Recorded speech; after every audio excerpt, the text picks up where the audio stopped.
Hello guys, I am Murthurathinam. Our project is about sales forecasting and our team members are Bharat Kumar and Mahesh.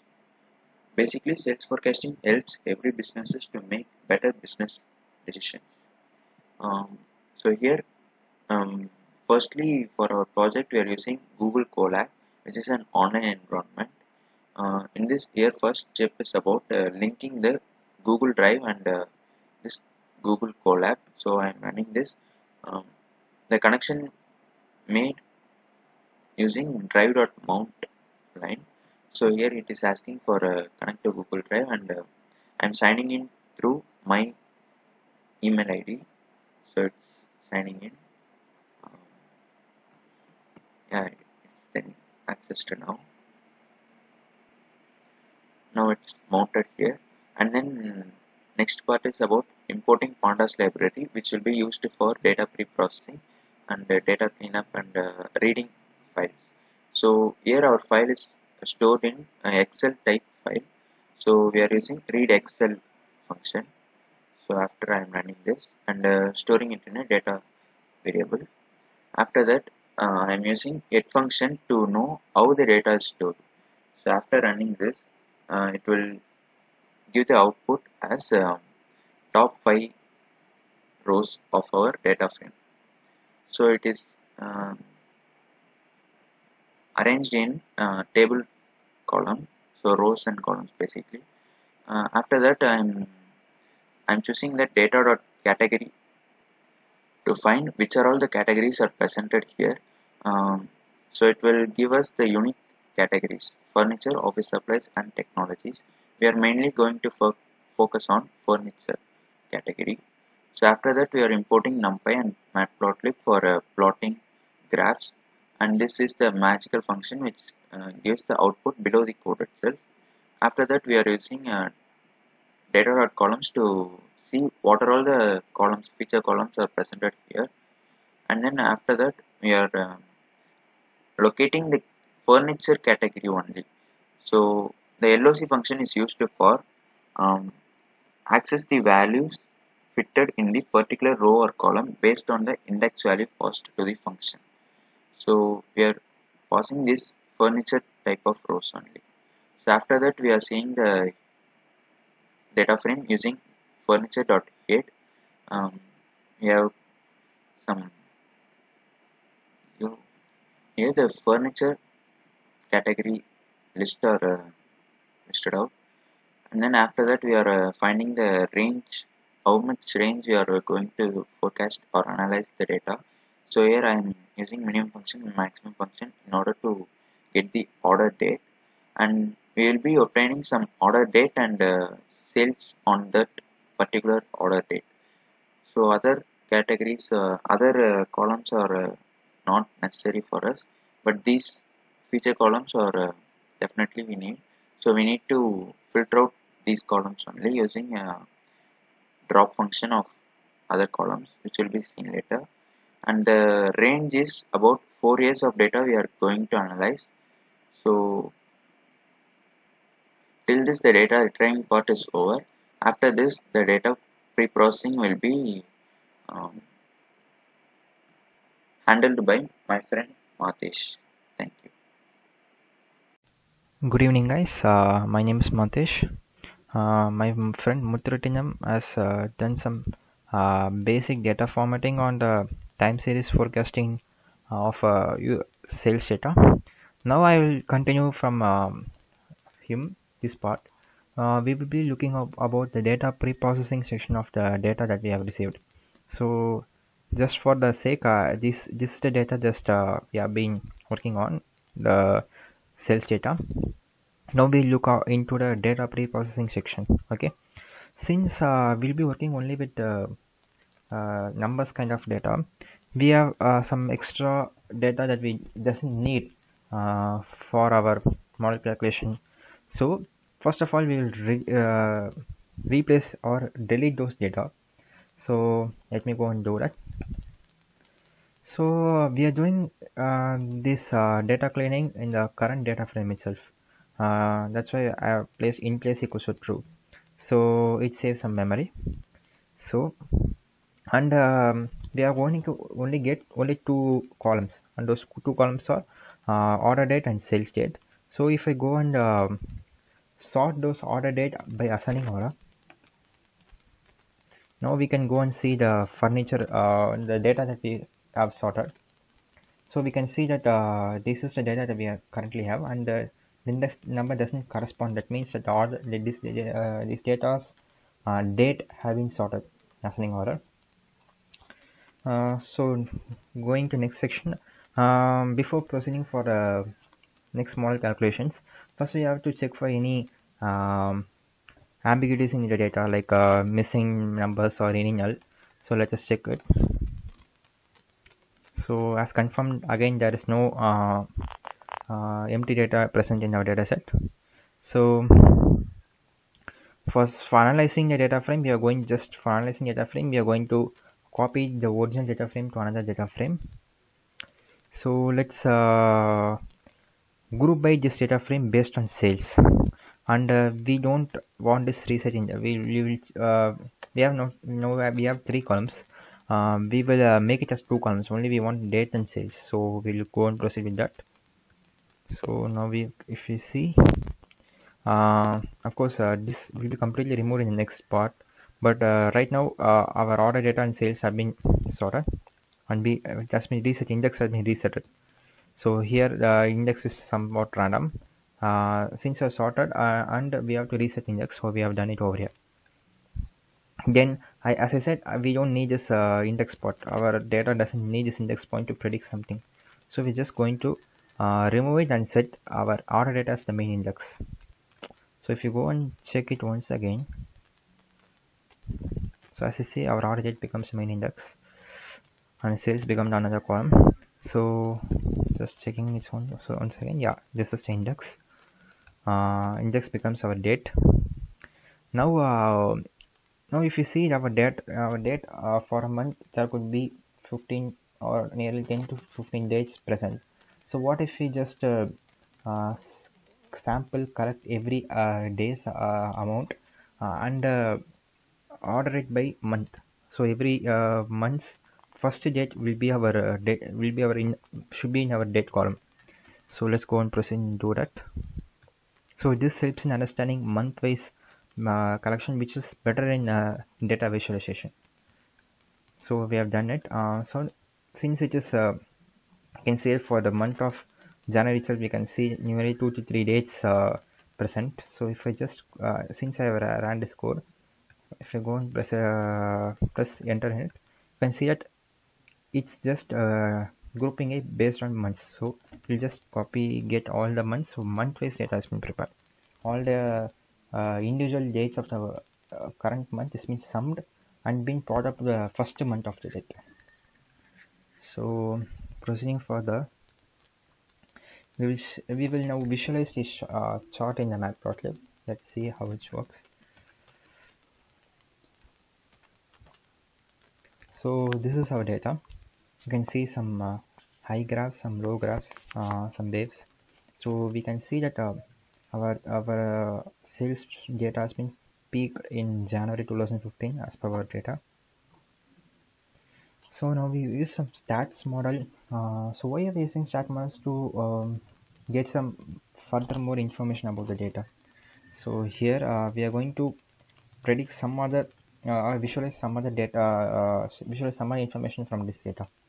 So one is a trend, the increasing or decreasing value in the series, and the seasonality, the repeating short terms in the cycles in the series, and the random noise is the random variation in the series, and also residual, the minimum difference left over behind differences also we are going to calculate. So let's do it, and let's plot this data in the matplotlib. So I just press enter. For stats model, you have to only install the stats model API. So now it's done, a library. So stats model library. So now when I just ran this set of code snippet, I could see some different set of graphs. So this is the observed graph that we have seen, and this is a trend that's been seen. So now the trend is that nearly 850 amount. We can see that here it's peaking. Also by the seasonal rates, we can get some information about it. So here below we can see the dates. So as per trend, nearly from January 2015 to July, okay, we can see some increase in our sales. So that's already a sales report. So, but to visualize this chart furthermore, we are going to use some libraries, Waypoint libraries, which my friend Bharat will take care of. Thank you. So this is Bharat. So now onwards we can continue from the stats model. So Madish has explained already the stats model, why are we using the stats model. So we can see that output like this. So we have observed that there is a seasonal cycles, seasonal cycle trends. You can, this is visible in there. You can see there is some seasonal cycles, right? So there is some unstable in their cycles. So we are going to use that one of the best time series method, Arimax.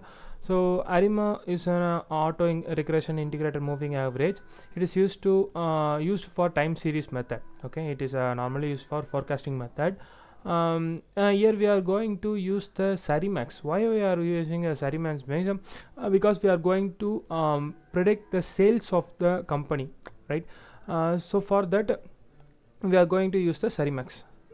For that I have implemented some ITER tools for getting a random variable for PDX random variables. So I guess I giving a random variable from 0 to 2 for assigning to P, D and Q. Okay, let me run this. Okay, and I have given the variable for seasonal PDQ2. Now I am running the model. So I am showing the sample of one of the values I have assigned. This is a sample value, like it is a sample, it's a random variable. So now we have created a random part. Okay, now we have created a random part for our method. So now we are going to implement with the random with the y variable. Here is a y. It consists of the order date and the sales details. So yeah, now this we can execute this. Now we are seeing the output of the optimal value. Okay, this is the model. So this model command I use as a stats model. Here is I using a Sarimax. Okay, here I have declared a y and the seasonal. That's the seasonal. Okay, seasonal order equal to param seasonal. So this is a param seasonal. It's taken from here. Seasonal PDQ. It's a okay. It's a random variable type. Okay. Okay. Then I'm going to fit the model, and I'm going to predict that I'm going to print here. So these are the printed statements. You can see there is an optimal values. Okay. Here is an optimal value 297.7875 blah. Okay. These are the optimal value which is given by our Sarimax model. Okay. Why are we using Sarimax model? Sarimax, I already told that Sarimax is used to forecast the seasonality trends. Okay. Now we are going to evaluate. Okay, so we have created a model. Now we are going to evaluate the model is correctly bestly suited or not. Okay, here I have suited on a sample Sarimax model with using a random variables, and I'm using a 12 months gap. Okay, monthly gaps. And I have fitted a model and print the summary table. Now we are seeing the summary table. I'm going to rerun this cell. Yeah, this is a summary table. Here you can see here seasonality and auto regressive, and there is a standard error and as a p-value which is greater than 0.9. Okay, then we are going to test the results. So our results is best suited in the Sarimax model. Then we are going to evaluate the model. Okay, in this evaluation we can compare the observed result and our prediction. Okay, now we didn't forecast the data first. Before that we are going to see our prediction value is completely or approximately suited to the previous variable, previous values. Okay, so for that I am going to get the prediction of the result. This is the timeline I have given to the model. Like from 2016 I have already has the 2016 values. You can see there I have already on 2016, which is in blue color line. Okay, is an observation line.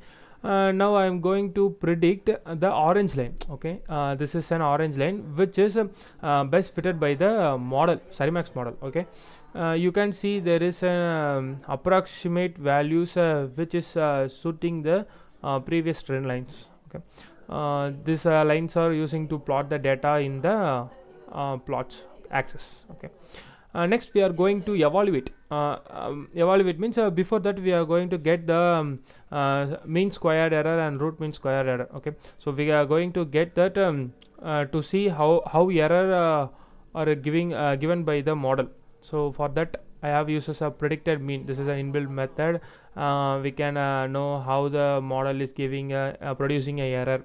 So MSE is around 22 like that, and root mean error is to 151. Okay, so it's not a problem for our model. And now we are going to visualize the forecast. Okay, we have seen a approximate model with using the prediction. Now we are going to forecast. Okay, forecast after here I have declared steps is equal to 100. Okay, so 100 means we have 2017. Okay, like yeah, here it ends like blue color lines is in here. So we have observation for 2017. After the orange lines or a prediction for 2025. Okay, 100 steps. I have given 100 forecast steps. This is the line for using that steps, and these are the plot methods to plot in the axis. Okay, now we are seeing that observation. So we have forecasted the future data. Okay, this is our future trend of the sales in the company. Okay, like it's a future sales. The Sarimax by overcoming the Sarimax method, Facebook had developed a tool named Propet. Propet here Sarimax have taken many like it's taking many variables. Okay, but in Propet it take less variables, and we are going to specify some of the columns to get an output of the value. Okay, for that I have imported a Propet from FB Propet, and I'm going to column, this is a rename column, and I'm going to fit the interval. Okay, fit the interval for 95%, and I'm going to fit that. After fitting that, we can forecast using the plot axis.